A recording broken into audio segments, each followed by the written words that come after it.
그래야 하나님의 음성을 듣게 하시고 하나님의 뜻을 깨달아 알 수 있도록 은혜 내려 주옵소서. 감사하고 걸어가신 예수님 이름으로 기도합나이다. 아멘.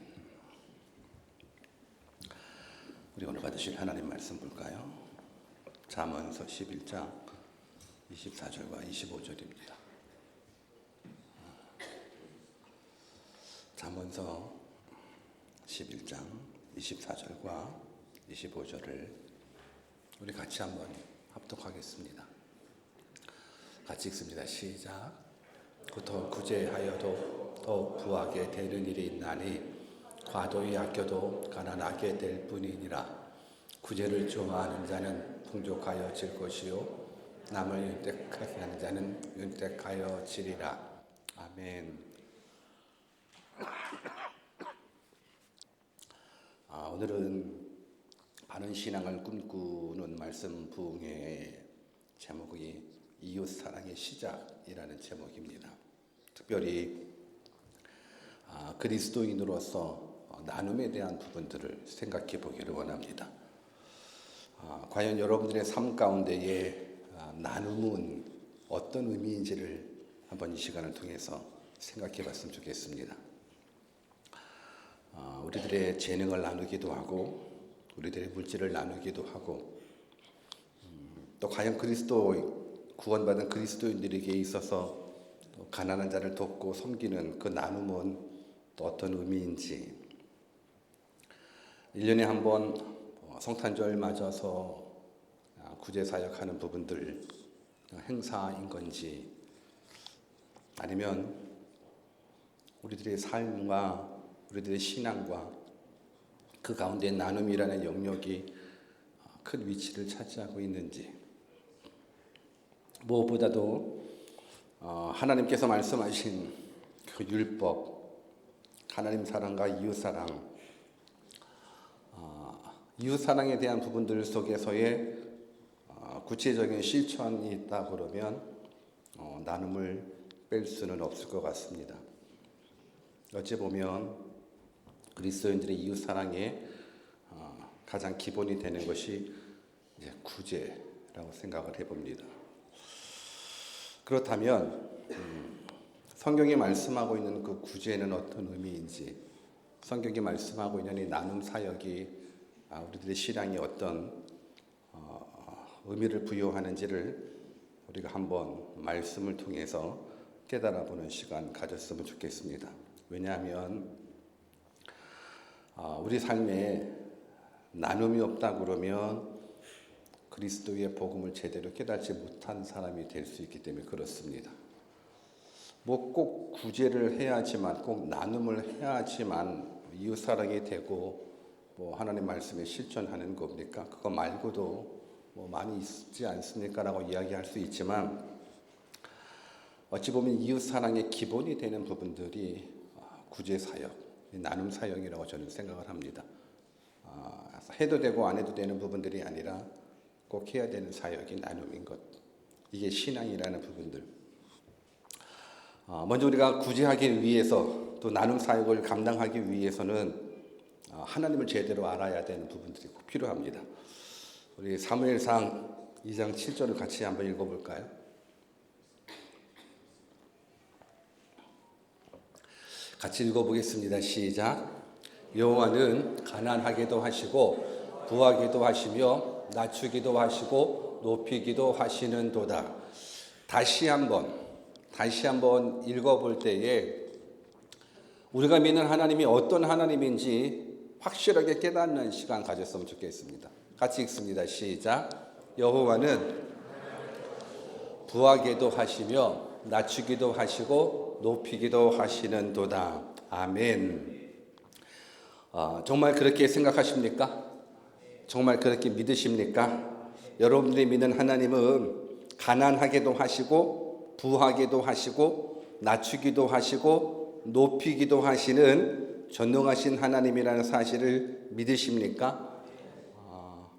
정말로 믿으신다 그러면 이 말은 이렇게 해석해도 됩니다. 내가 노력한다고 부해지는 것이 아니라는 것. 내가 노력한다고 높아지는 것이 아니라는 것. 하나님이 우리에게 부를 주셔야 우리가 부할 수 있고 하나님이 우리를 높이셔야 우리가 높아질 수 있다라는 것. 이렇게 해석해도 괜찮을 것 같습니까? 예, 맞습니다. 왜냐? 우리가 믿는 하나님은 절대 주권을 가지신 하나님이기 때문에 그분은 가난하기도 하시고 부하기도 하시는 절대 주권을 가지신 분이십니다. 그러니까 모든 결정은 다 하나님의 영역입니다. 여러분들이 아무리 내가 노력해서 부자가 되고 싶다고 부자 되는 것이 아니더라고요. 아무리 높아지고 싶다고 아무리 노력을 한다고 높아지는 것도 아니더라고요. 그 주권은 누구에게 가지고 있어요? 하나님께. 그러니까 우리들의 생사화복을 주관하시는 분이 하나님이라는 사실을 우리가 확실하게 믿을 때 우리는 우리의 노력에 집중하지 않고 하나님께 집중하게 돼요. 저는 여러분들이 정말 우리가 믿는 하나님이 어떤 하나님인지 제대로 깨달았으면 좋겠습니다. 우리 한번 옆에 계신 분들한테 모든 결정은 하나님의 영역입니다. 한번 알려주십시오. 시작. 이거 깨달으면 하나님께 집중하게 돼요. 이거 깨달으면 하나님 앞에 기도하게 돼요. 그러면 모든 결정은 하나님의 영역이라 그럼 누가복음 6장 38절을 한번 같이 읽어보겠습니다. 같이 한번 크게 읽습니다. 시작. 그리하면 너희에게 줄 것이니 곧 후이되어 누르고 흔들어 넘치도록 하여 너희에게 안겨주리라. 너희의 헤아리는 그 헤아림으로 너희도 헤아림을 도로 받을 것이니라. 우리가 남을 도와주면 하나님께서는 우리에게 누르고 흔들어 넘치도록 주신다 말씀해 주고 있습니다. 여러분 생각해 보십시오. 주라 그리하면 너희에게 줄 것이요 곧 후이되어 누르고 흔들어 넘치도록 너희에게 안겨주리라. 주면 없어지거든요. 내 것을 주면 없어지는데 내가 무엇을 줄 때 하나님께서는 그 줌으로 말미암아서 오히려 우리가 흔들어 넘치도록 하는 복을 허락해 주신다 말씀해 주고 있습니다. 모든 결정을 해 주실 수 있는 하나님, 전능자가 말씀하시는 겁니다. 우리 본문 24절을 또 같이 읽어볼까요? 오늘 본문 말씀입니다. 같이 읽습니다. 시작. 그 더 구제하여도 더욱 부하게 되는 일이 있나니 과도히 아껴도 가난하게 될 뿐이니라. 이 말씀이 여러분들에게는 어떤 의미가 있을까요? 흩어 구제하여도 더욱 부하게 되는 일이 있나니 과도히 아껴도 가난하게 될 뿐이니라. 집 살려면 돈 모아야죠. 차 살려면 돈 모아야죠. 사고 싶은 거 살려면 돈 모아야죠. 가난에서 해방되려면 돈 모아야죠. 그런데 성경은 뭘 말씀해 주고 있냐면 흩어 구제하여도 더욱 부하게 되는 일이 있대요. 또 다른 측면에서는 과도히 아껴도 가난하게 될 뿐이래요. 우리들의 생각을 바꿔놓는 말씀이에요. 왜냐하면 우리의 생각으로는 구제하면 내가 가지고 있는 물질이 남한테 흘러가기 때문에 내 건 없어지는 거거든요. 그렇지 않습니까? 내가 100만 원이 있으면 그 100만 원을 가지고 남을 구제했어요. 그럼 나는 100만 원이 있어요? 없어요? 없어요. 그래서 가난하게 될 수밖에 없어요. 내가 1000만 원이 있어요. 근데 그 1000만 원 가지고 남을 구제하는 데 썼어요. 그럼 나에게 1000만 원이 있어요? 없어요? 없어요. 그러면 나는 내게 없기 때문에 가난할 수밖에 없는데, 근데 전능하신 하나님, 부하게도 하시고 가난하게도 해주시는 그 절대 주권자이신 하나님이 뭘 말씀하시냐면 흩어 구제하여도 더욱 부하게 되는 일이 있대요. 과연 그럴 수 있을까요? 구제하면 내 것이 없어지는데 당연히 가난해지는 것, 이게 당연한 절차 아닌가요? 근데 성경은 흩어 구제하여도 더욱 부하게 된다 말씀하고 계십니다. 여러분 이 사실이 믿어지십니까? 믿어져서 한번 경험해 보신 적이 있으십니까? 저는 이 말씀을 기억하며 이 말씀을 볼 때 생각나는 분이 있습니다. 마누카와에서 제가 돕고 섬기고 있는 이은태 목사님 같은 경우, 저는 그분과 안지는 꽤 오래됐고요. 안지는 꽤 오래됐고 사역을 한 지는 이제 7년, 8년째죠.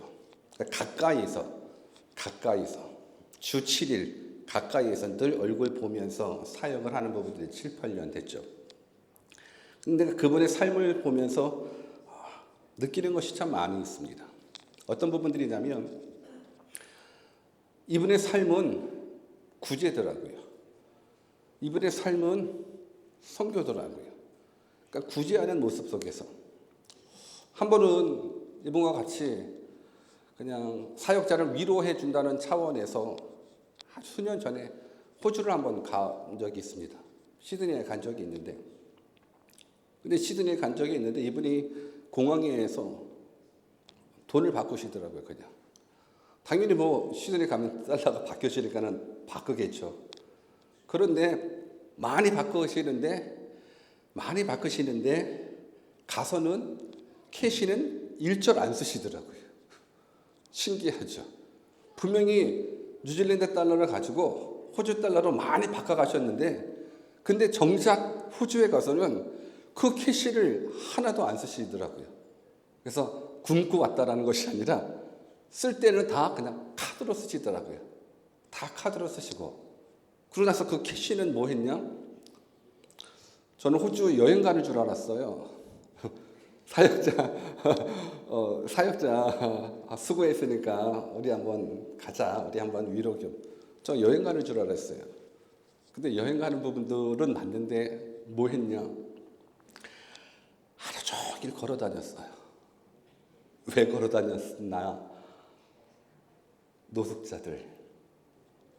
시드니를 계속적으로 걸어 다니면서 노숙자들 만나면서 그 바꿔갔었던 그 집회들 계속적으로 나눠주시는 모습들. 뿐만 아니라 어디 여행을 어느 나라를 가시든지 간에 이분은 항상 그 나라 화폐를 늘 바꿔가셔요. 쓰시는 건 카드지만 늘상 항상 모든 삶의 포커스를 구제해 두시더라고요. 제가 아주 오래전입니다. 아주 오래전에 그분과 같이 사역하기 전이었었습니다. 그분과 더불어서 같이 대화를 나누면서 그분이 이런 얘기를 하셨어요. 정 목사님 이거 한번 보십시오. 그러니까 어떤 부동산 프로퍼티에 대한 안내지인데 내가 이거를 좀 살까 말까 지금 고민 중에 있는데 한번 좀 봐보시겠어요 했는데, 저는 집을 사시는 줄 알았어요. 근데 그 브로셔를 봤는데 집이 아니라 마을이시더라고요. 마을을 사시려는데 이 마을을 살까 말까 지금 고민이라고 그러는데, 이분의 스케일은 좀 남다르시구나라는 생각을 해봤어요. 남들은 평생 집 하나 사기도 정말 어려운데 이거를 좀 한번 보시라고, 내가 이거를 지금 살까 말까 지금 기도 중인데 한번 봐보시라고 그랬는데, 이건 아무래도 집 한 채가 아니더라고요. 마을이더라고요. 큰 마을이 통째로 나온 거예요. 물론 안 사셨는데 그때 알았어요. 이분의 스케일은 좀 남다르시구나. 근데 그러면서 늘 이분의 삶의 포커스가 구제를 강조하는데 그 얘기가 기억이 나요. 내가 구제하는 부분들에 다 쏟아 부었으면 없어져야 되는데, 당연히 있는 돈 다 구제하는데 없어져야 되는데, 지난 10년이라는 세월을 봤었을 때 하나님께서 자신의 재산을 10배가 넘게끔 부하게 만들어주셨다는 걸 간증을 해주시더라고요. 쓰면 없어지면 가난해져야 되는데, 그러면은 구제하면 구제할수록 하나님께서 더 돈을 버시는 분은 아니시지만 그냥 10년이라는 세월을 그렇게 구제에 올인하다 보니 하나님께서 정말 10배가 넘는 그러한 부분들의 재산 가치를 높여주셨다 간증을 해주시더라고요. 성경 말씀 그대로인 것 같아요. 흩어 구제하여도 더욱 부하게 되는 일이 있나니 과도히 아껴도 가난하게 될 뿐이니라. 우리는 깨달아 알아야 될 것이 있습니다. 구제하면 내 것은 사라지지만 하나님의 원칙은 구제하면 우리를 더욱더 부하게 만들어 주신다라는 그 하나님의 원칙이 있습니다. 성경은 우리가 아무리 아껴도 가난하게 될 뿐이랍니다. 우리가 부자 되기를 원하는 부분들 구제하면 하나님께서 부도 허락해 주신다라는 게 이게 성경 주시는 약속인 것 같아요. 흩어 구제하여도 더 부하게 되는 일이 저는 여러분들의 삶 가운데서도 경험되기를 주님의 이름으로 축원합니다. 우리 한번 옆에 계신 분들한테 부자 되기를 원하십니까? 한번 인사해 보실래요? 시작. 어때요? 정말로 부자 되기를 원하십니까? 그렇다면 구제하시기 바랍니다. 한번 따라서 볼까요? 구제 없이 물질 축복 없다. 저는 이 부분들을 가슴에 새기고 다음 세대들인 우리 자녀들한테도 가르칩니다. 구제 없이 물질 축복 없다. 만약에 구제하는 마음 없이 부자가 된다 그러면 저는 그 부는 부가 아니라 저주가 될 수 있는 확률이 높다라고 생각합니다. 동의하십니까? 생각해 보십시오. 남에게, 어려운 자에게, 소외당한 자에게, 외로운 자에게, 배고픈 자에게 구제하는 마음이 1도 없는데 부자만 된다? 돈만 많아진다? 그러면 그 돈 가지고 뭐 하겠습니까? 쾌락을 위해서 사용되는 것 아니겠습니까? 뻔하잖아요. 구제하는 마음 없이 부자가 되면 충분히 타락할 수밖에 없죠. 저는 여러분들 모두가 구제 없이 물질 축복 없다라는 부분들 이런 마음에 새겨서 더 많이 구제할 수 있는 믿음의 사람 되기를 주님의 이름으로 축원합니다. 본문 25절도 같이 한번 읽어볼까요? 같이 읽습니다. 시작. 좋아하는 자는 풍족하여 질 것이요 남을 윤택케 하는 자는 윤택하여 지리라. 아멘. 구제를 좋아하는 자는 풍족하여 질 것이랍니다.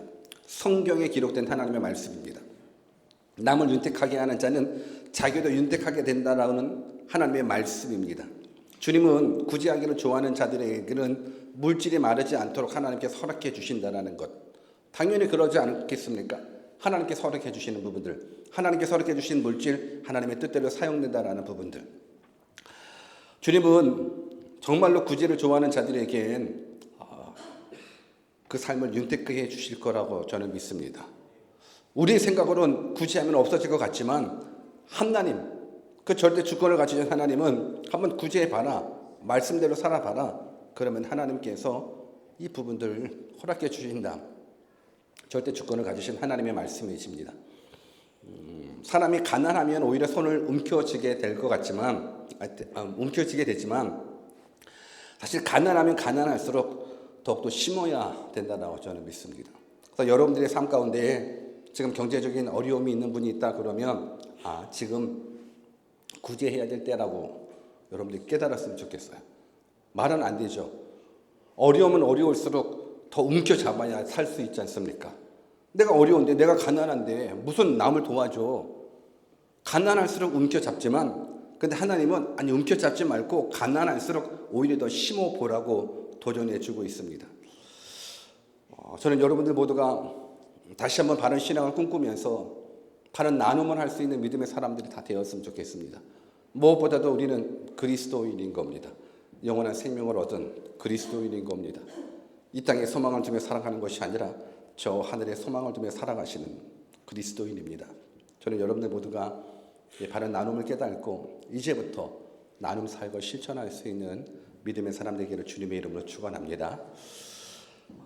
구제는 또한 하늘의 상급을 쌓는 일이기도 합니다. 구제를 통해서 하나님께서 우리에게 물질적인 축복도 약속해 주시지만 구제는 하늘의 상급을 쌓는 일이기도 합니다. 누가복음 12장 33절을 또 같이 읽어볼까요? 같이 읽습니다. 시작. 너희 소유를 팔아 구제하여 낡아지지 아니하는 배낭을 만들라. 곧 하늘에 둔 바 다함이 없는 보물이니 도둑도 가까이 하는 일이 없고 좀도 먹는 일이 없느니라. 구제를 할 때에 이 땅에서 물질의 복도 받지만 또한 보이지 않는 하늘나라에서의 자기 영혼들을 위하여, 자기 영혼을 위하여 보물을 쌓는 일이 바로 구제라고 말씀해주고 있습니다. 땅에 쌓아놓는 보물은 도둑 맞기가 쉽습니다. 그리고 우리가 세상을 떠나갈 때 아무것도 가지고 가지는 못합니다. 그런데 우리가 이 땅에 살아있었을 때 구제하고 남 섬기는 것들은 하나님 나라의 보물이 되어서 천국에서는 영원한 상급이 되어 여러분들에게 돌아가게 되는 겁니다. 그래서 우리가 구제하면 우리 영혼을 위하여 이 땅의 보물을 천국에 미리 쌓아놓는 모습인 겁니다. 이 땅에서는 100년 미만의 삶, 100년 미만의 윤택한 삶이지만 천국에서는 영원한 삶이지 않습니까? 저는 여러분들이 천국에서의 영원한 삶 속에 윤택하게 살아가기를 주님의 이름으로 축원합니다. 천국에서도 가난한 자가 있고 부한 자가 있을 겁니다. 분명히 있을 수 있죠. 물론 천국의 기쁨은 누리지만서도 상급의 차이는 분명히 있으리라 생각을 합니다. 이 땅에서 하늘의 상급을 많이 쌓아두는 믿음의 사람 되기를 주님의 이름으로 축원합니다. 우리 마가복음 10장 21절도 같이 읽어볼까요? 같이 읽습니다. 시작. 예수께서 그를 보시고 사랑하사 이르시되 내게 아직도 한 가지 부족한 것이 있으니 가서 내게 있는 것을 다 팔아 가난한 자들에게 주라. 그리하면 하늘에서 보화가 내게 있으리라. 그리고 와서 나를 따르라 하시니. 아멘. 부자 청년이 영생을 얻기 위하여 예수님께 간구합니다. 그때 예수님께서 뭘 말씀하셨냐면 율법 줄수를 말씀하셨습니다. 율법을 좀 지켰으면 좋겠다. 그랬더니만 이 부자 청년은 나름 율법을 잘 지켜왔었던 청년인가 봅니다. 당당하게 얘기합니다. 좋다, 지켰다고. 율법 준수 다 했다고. 그래, 잘했다. 그러면서 예수님이 부자 청년에게 말씀합니다. 근데 한 가지 부족한 것이 있다. 율법 지킨 건 다 좋은데 한 가지 부족한 것이 있다. 그 부족한 것이 뭐예요? 바로 구제입니다. 구제입니다. 내게 아직 한 가지 부족한 것이 있으니 가서 내게 있는 것을 다 팔아 가난한 자들에게 주라. 그리하면 하늘에서 보화가 내게 있으리라. 영원히 살아갈 수 있는 그 천국, 거기에 보화가 있다라는 부분들. 여러분 영생을 믿으십니까? 영생을 소유하셨습니까? 그렇다면 이제 한 가지 부족한 것이 있습니다. 구제를 통하여 영원히 살아갈 천국에서 자신의 보화를 쌓아가는 진짜 믿음의 사람 되기를 주님의 이름으로 축원합니다. 구제가 나쁘지 않죠? 구제가 굉장히 좋죠? 구제하면 이 땅에서도 물질적인 복도 받고 구제하면 저 하늘에서도 보화가 쌓이는 것. 저는 여러분들 구제의 삶을 몸소 실천했으면 좋겠습니다. 왜 그런가? 구제는 또 기적을 불러일으키기 때문에 그렇습니다. 구제는 기적을 경험하기 때문에 그렇습니다. 사도행전 9장에 보면 다비다라 하는 여제자가 나옵니다. 그런데 그가 병이 들어 죽게 되었습니다. 그러자 평소에 다비다의 도움을 받은 사람들이 이 다비다의 죽음을 안타깝게 여기면서 인근에 베드로가 있었는데 베드로에게 청해서 이 죽은 다비다를 위해서 기도해 줄 것을 요청해 줍니다. 그랬을 때에 베드로가 다비다야 일어나라 명령했더니만 그 죽은 다비다가 즉시로 살아나는 기적이 나타났습니다. 근데 성경은 그 죽었었던 다비다를 이렇게 묘사하고 있습니다. 사도행전 9장 36절이거든요. 같이 읽어볼까요? 시작. 요바에 다비다라 하는 여제자가 있으니 그 이름을 번역하면 도로가라. 선행과 구제하는 일이 심히 많더니. 저는 여러분들도 이런 사람이 되었으면 좋겠습니다. 오클랜드에 여러분들 이름을 불러가면 요빠 말고 오클랜드에 누구라고 하는 그리스도인이 있으니 그 이름을 번역할 필요는 없지만 그는 선행과 구제하는 일이 심히 많더니.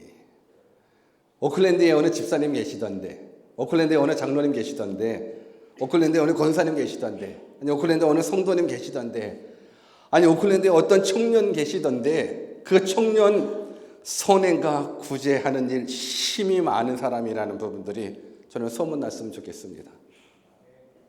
아멘이 이쪽에만 나오고 이쪽에는 별로 없는 것 같은데, 저는 여러분들 모두가 선행과 구제하는 일이 힘이 많은 믿음의 사람 되었으면 좋겠습니다.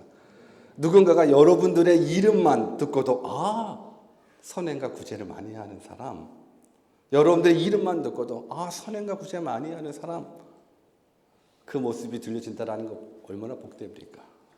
저는 대원교회 공동체도 그런 소문 들었으면 좋겠습니다.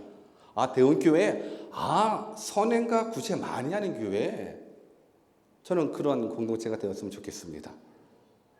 아멘이 없는데, 나만 하고 나만 복 받을까요? 우리 다 같이 하고 다 같이 복 받을까요?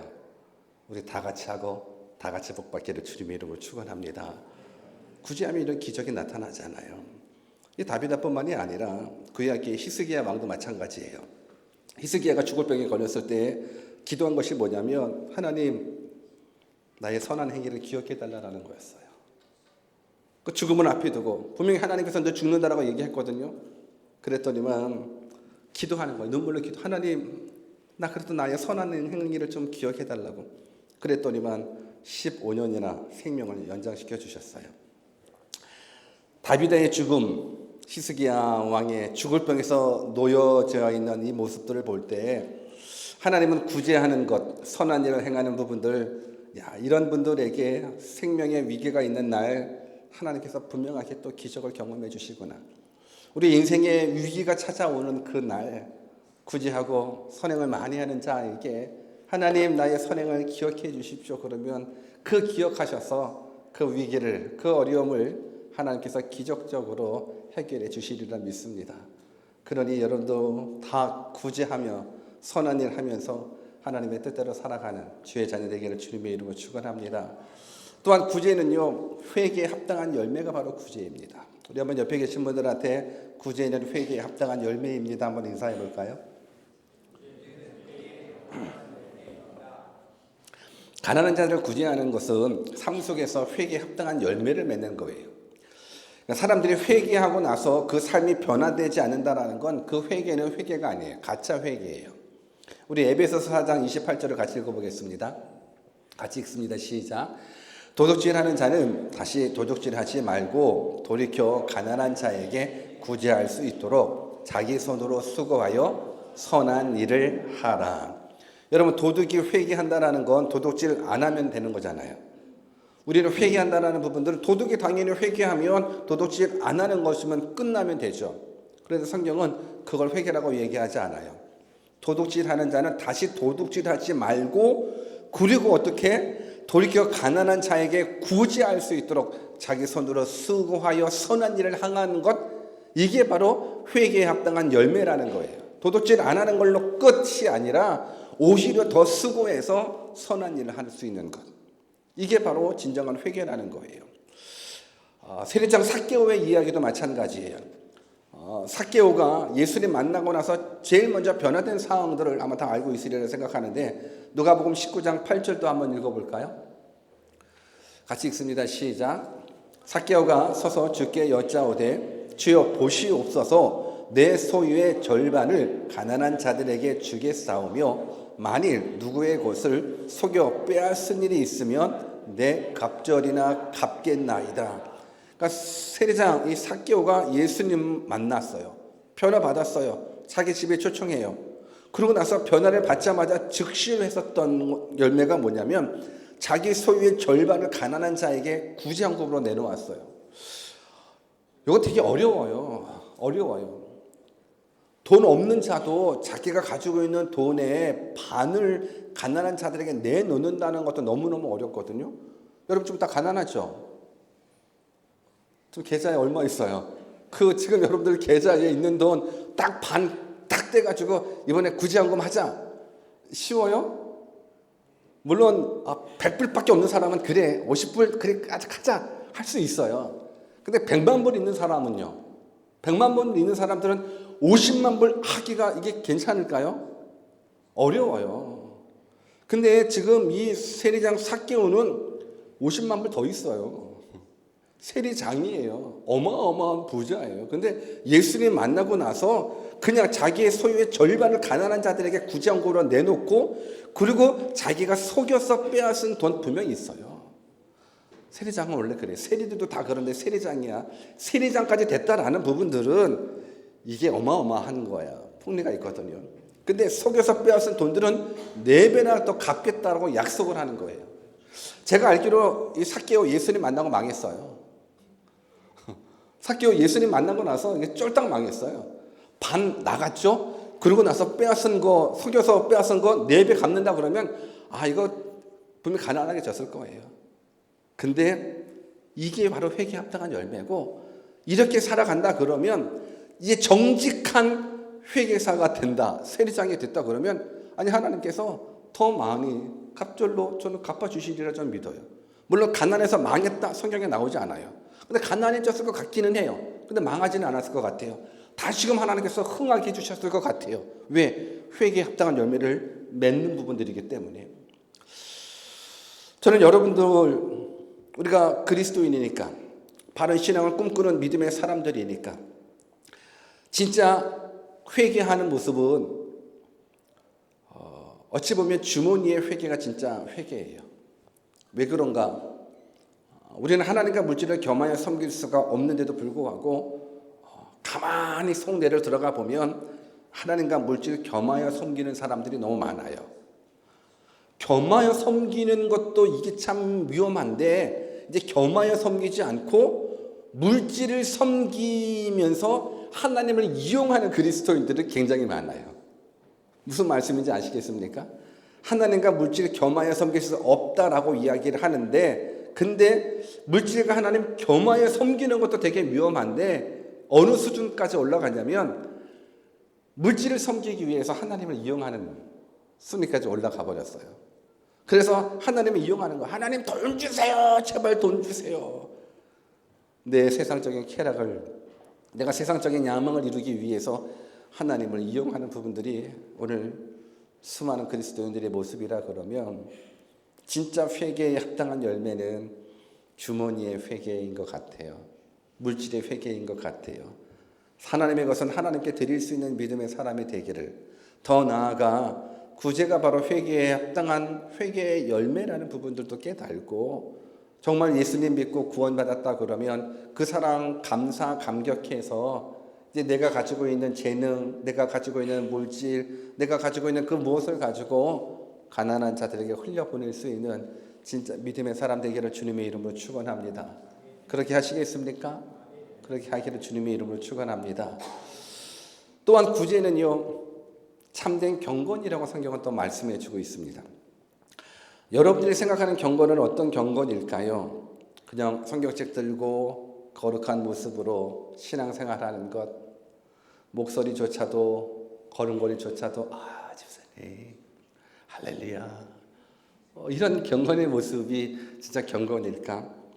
근데 성경은 진짜 경건은 이렇다라고 이야기를 해주고 있어요. 야고보서 1장 27절입니다. 같이 한번 읽습니다. 시작. 하나님 아버지 앞에서 정결하고 더러움이 없는 경건은 곧 고아와 가부를 그 환난 중에 돌보고 또 자기를 지켜 세속에 물들지 아니하는 그것이니라. 참 중요하죠? 성경책 들고 다니는 거, 그게 경건이 아니고, 목소리 거룩하게 내는 것, 그게 경건이 아니라, 자기를 지켜 세속에 물들지 아니하는 것 플러스 고아와 과부를 그 환난 중에서 돌보는 것, 이걸 성경은 경건이라고 얘기해 주고 있습니다. 저는 여러분들 모두가 진짜 경건의 사람 되기를 주님의 이름으로 축원합니다. 우리 한번 또 옆에 계신 분들 축복합시다. 우리 경건한 그리스도인 됩시다. 시작. 여러분들 모두가 다 경건한 그리스도인 되기를 주님의 이름으로 축원합니다. 구제는요, 또 신기한 영역이 또 하나 있습니다. 우리는 구제는 꼭 가난한 자를 섬기는 것만 구제 이렇게 생각할 수 있는데, 구제는 하나님을 공경하는 일이 또 구제라고 성경은 말씀해 주고 있습니다. 우리 마태복음 25장 40절 말씀을 같이 한번 읽어볼까요? 같이 읽습니다. 시작. 임금이 대답하여 가라사대 내가 진실로 너희에게 이르노니 너희가 여기 내 형제 중에 지극히 작은 자 하나에게 한 것이 곧 내게 한 것이니라 하시고, 생각해 보십시오. 지극히 작은 자에게 행한 것이 곧 내게 행한 것이래요. 그러니까 하나님하고, 그러니까 예수님하고 지극히 작은 자하고 같은 맥락이라는 것. 그러니까 우리가 구제를 한다는 부분들은 결국은 우리의 구원자이신 하나님을, 예수님을 섬기는 모습이 되는 거예요. 더욱이 가난한 자에 대해서는 하나님께서는 적극 일치화하시는 모습을 보게 돼요. 그래서 가난한 자를 멸시하는 자는 하나님을 멸시하는 자가 되고, 궁핍한 자를 불쌍히 여기는 것 곧 하나님을 공경하는 모습이라고 말씀해 주고 있어요. 잠언 14장 31절을 같이 읽어볼까요? 같이 읽습니다. 시작. 가난한 사람을 학대하는 자는 그를 지으신 이를 멸시하는 자요, 궁핍한 사람을 불쌍히 여기는 자는 주를 공경하는 자니라. 아멘. 저는 여러분들이 나중에 다 사장님 되었으면 좋겠어요. 사업하신다 그러면 아멘 하는 사람만 사장님이 되십시오. 회장님도 되십시오. 사장님도 되시고 사장님도 되십시오. 다. 근데 요즘 보면 갑질이라는 표현이 있죠. 갑질이라는 표현. 하나님을 믿는 사람은 하나님께서 높은 직위를 허락해 주셨으면 갑질을 해서는 안 돼요. 저는 갑질하면 안 된다고 생각해요. 가난한 사람을 학대하는 자는 그를 지으신 이를 멸시하는 자라고 이야기를 해주고 있어요. 그런데 가난한 자를 학대하는 사람들이 진짜 많아요. 진짜 많아요. 제가 한국에서 교회를 개척하고 그러고 나서 한국에서 교회 개척하면 뭐 자가용 안 타고 다 봉고 타고 다녔거든요. 어느 날 나도 밥 먹고 살아야 되니까 갈비탕 하나 먹으려고 갔어요. 그냥 갔는데 봉고차 몰고 가니까 여기 되면 안 됩니다. 저쪽 대십시오. 이게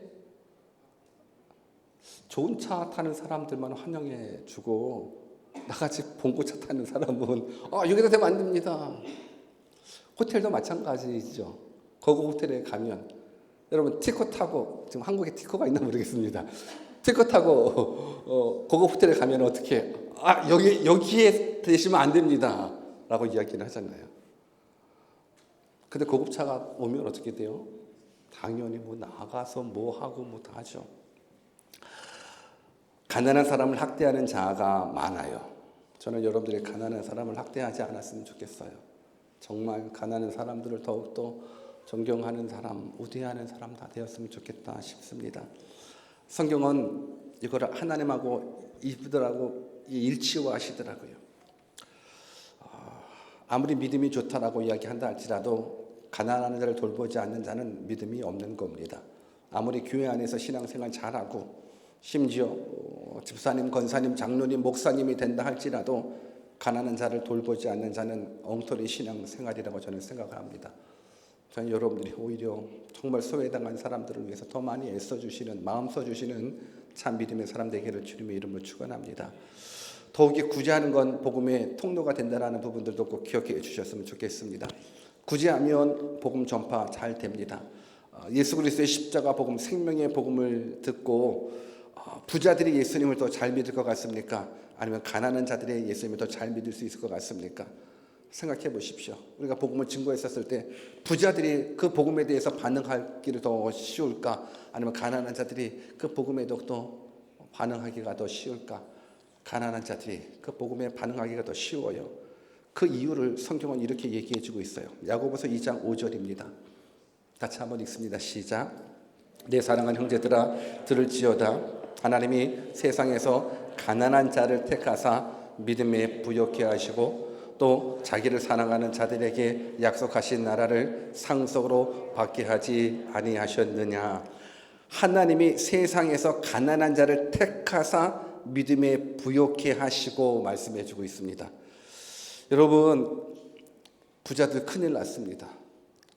오늘 우리들 가운데 부자들이 있다 그러면 이 말씀 가지고 이거 어떡하지? 막 이제 금식기도 들어가셔야 돼요. 왜? 하나님이 세상에서 가난한 자를 택하사 믿음에 부욕케 하신다 말씀해주고 있기 때문에 그래요. 하나님이 가난한 자를 택하셨습니다. 우리들 가운데 부자가 있다 그러면 오늘 끝나고 나서 저희가 다 와서 상담하십시오. 어떡하죠? 하나님은 가난한 자를 선택해 주셨다는데 나는 부자인데 어떻게 하면 좋겠습니까? 길이 있습니다. 가난해지시면 됩니다. 가난한 자를 선택하셔서 믿음의 부유한 자 만들어 주셨는데 내가 지금 너무 부자예요. 사실 제가 말을 안 해서 그렇지 어마어마한 부자예요. 하시는 분이 있다 그러면 가난해지시려고 몸부림치셔야 돼요. 왜? 하나님은 가난한 자를 택하시고 믿음의 부유한 자로 만들어 주시기 때문에 그래요. 우리 마가복음 10장 21절도 한번 같이 읽어볼까요? 같이 한번 읽습니다. 시작. 예수께서 그를 보시고 사랑하사 이르시되 내게 아직도 한 가지 부족한 것이 있으니 가서 내게 있는 것을 다 팔아 가난한 자들에게 주라. 그리하면 하늘에서 보화가 내게 있으리라. 그리고 와서 나를 따르리라 하시니 아까 말씀 있죠? 여러분들 가난한 자들에게 나눠 주래요. 가서 내게 있는 것을 다 팔아 가난한 자들에게 주래요. 이거 해야 돼요. 왜? 하나님은 가난한 자를 선택하셔서 믿음의 부유한 자 만들어 주시니까 가난해질라 그러면 어쩔 수 없어요. 가서 다 가난한 자들 나눠 주셔야 돼요. 근데 신기한 건요. 그렇지. 하나님께서 가난한 자를 선택하시고 믿음의 부유한 자 만들어 주시지. 근데 나 지금 부자인데 어떡하지? 큰일 났다. 안 되겠다. 말씀 그대로 있는 거 다 팔아 가난한 자들한테 나눠줘야지. 그래서 다 나눠줬어요. 근데 또 성경의 약속은 어떻게 돼요? 가난한 자를 다 나눠주면 어떻게 하게 되는 거예요? 또 하나님께서 굳이 했으니까 다시금 물질적인 축복을 또 주셔요? 안 주셔요? 그게 또 주시는 거. 아니 또 이렇게 많이 주시는데 그럼 또 어떻게 돼요? 또 기도하는 거야. 하나님 너무너무 부자가 됐는데 이것도 어떻게 해요? 그럼 또 어떻게 돼요? 또 가난한 자들에게 또 다 나눠주셔야 돼요. 다 나눠주시면 또 어떻게 돼요? 하나님께서 또 가난한 자 나눠줬네? 그럼 어떻게 돼요? 하나님은? 어떻게 되는 거예요? 야, 가난한 자 나눠줬으니까 구주했으니까 하나님은 왜? 약속의 하나님이시니까 또 채워주셔야 되는 거예요. 또 채워주시는 거니까 또 이 사람은 또 큰일 났네. 또 하나님이 또 채워주셨네. 10배로 채워주셨네. 안 되는데. 그리고 또 다 또 나눠주는 거야. 그럼 하나님이 야 제발 100배로 또 채워주시겠죠. 그럼 또 어떻게 돼요? 또 놀라는 거야. 하나님 이거 안 되는데. 또 부자 됐는데. 그럼 어떻게 돼요? 또 가난해져야죠. 그럼 어떻게 하나님께서 또 채워주시는. 이게 복일까요? 화일까요? 여러분 이 사이클을 한번 생각해 보십시오. 정말 여러분들이 하나님을 믿으신다 그러면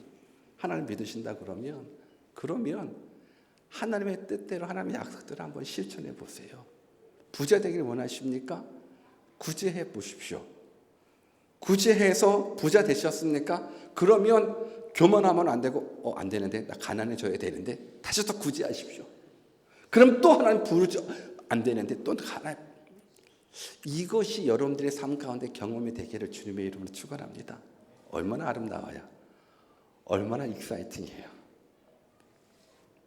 저는 여러분들이 정말 바른 신앙을 꿈꾼다 그러면 이제는 교회에 성경책만 들고 예배 시간에만 앉아있는 모습이 아니라 이제 물질적인 부분들이 회개해서 하나님의 것 하나님께 드리고 그리고 가난한 자들에게도 더 나눠드릴 수 있는 그 모습 되어서 저는 여러분들 모두가 정말 물질적인 축복 좀 다 받았으면 좋겠어요. 아멘은. 물질적인 축복 많이 받았으면 좋겠어요. 그래서 가난한 사람들 많이 도와줬으면 좋겠어요. 선교하는 선교사님들 많이 도와주셨으면 좋겠어요. 정말 배고픈 사람들 많이 도와주셨으면 좋겠어요. 아멘 되게 안 나오네. 오늘 설교 다시 해요. 아니면 다음 주에 다시 할까요? 지금 다시 시작할까요? 말씀을 마치도록 하겠습니다. 여러분들 성경에 보니까는 구제는 하나님에게 빚을 꾸어드리는 모습이라도 또 표현되고 있더라고요. 잠언서 19장 17절입니다. 우리 같이 한번 읽어볼까요? 같이 읽습니다. 시작. 가난한 자를 불쌍히 여기는 것은 여호와께 구워 드리는 것이니 그의 선행을 그에게 갚아 주시리라. 이게 뭐예요? 가난한 자를 불쌍히 여기는 것은 여호와께 구워 드리는 거래요. 우리가 사실상 물질적인 어려움에 처해져 있었을 때 남한테 돈 꾸는 것 좀 어렵거든요. 한번 돈 꿔 보셨어요? 돈 빌려 보셨어요? 너무너무 어려워요. 제가 한국에서 성전 건축하면서 진짜 어렵더라고요. 분명히 성전을 하나님께서 주셨는데 은행빚도 있고 그리고 또 갚아야 될 날짜는 다가오는데 그렇다고 뭐 채워지지는 않고 그래서 물질적인 부분들이 참 어렵구나라는 부분들. 어렵죠, 당연히. 누구한테 돈을 빌린다는 건 어려워요. 그런데 성경에서는 어떤 부분들을 약속해 주고 있냐면 가난한 자를 불쌍히 여기는 것은 여호와께 구워 드리는 거래요. 그러니까 여러분들이 지금 가난한 자들에게 100만 원을 나눠줬다고 생각하세요. 그러면 누구한테 빌려준 거예요? 하나님한테 100만 원 빌려준 거예요. 여러분들이 1000만 원을 그러니까 가난한 사람들에 나눠줬어요. 그러면 누구한테 1000만 원을 빌려준 거예요? 하나님한테 1000만 원 빌려준 거예요. 구워주는 거예요. 그냥. 근데 이 땅에 있는 사람들은요, 빚을 주면 못 받고 떼일 때가 많아요. 여러분들도 혹시 돈 빌려줬는데 못 받고 떼인 적 있어요? 없어요? 친구한테도 있을 수도 있고 있을 수 있거든요. 그런데 이 세상 사람에게 빚을 주면 못 받고 떼일 염려는 있지만 하나님께 빚을 주면 하나님은 절대 떼먹지 않으시고 30배, 60배, 100배로 되돌려 갚아주십니다. 이게 성경의 원리인 것 같아요. 성경이 그렇게 말씀하고 있지 않습니까?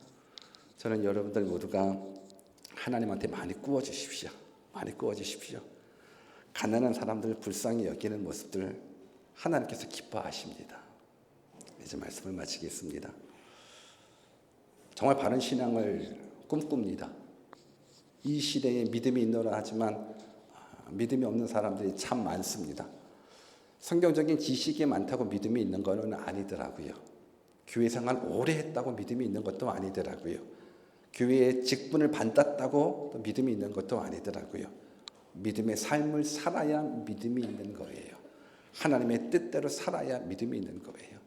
오늘 바른 신앙, 바른 나눔, 바른 구제에 대한 모습, 이것이 여러분들 삶 가운데 귀한 도전이 되어서 이렇게 살아가 하나님의 위대하심을 경험하는 우리 모두 되기를 주님의 이름으로 축원합니다. 우리 같이 한번 두 눈을 감고 기도하는 시간 잠깐 가져볼까요? 우리 그냥 반주자만 나와서 반주해 주시고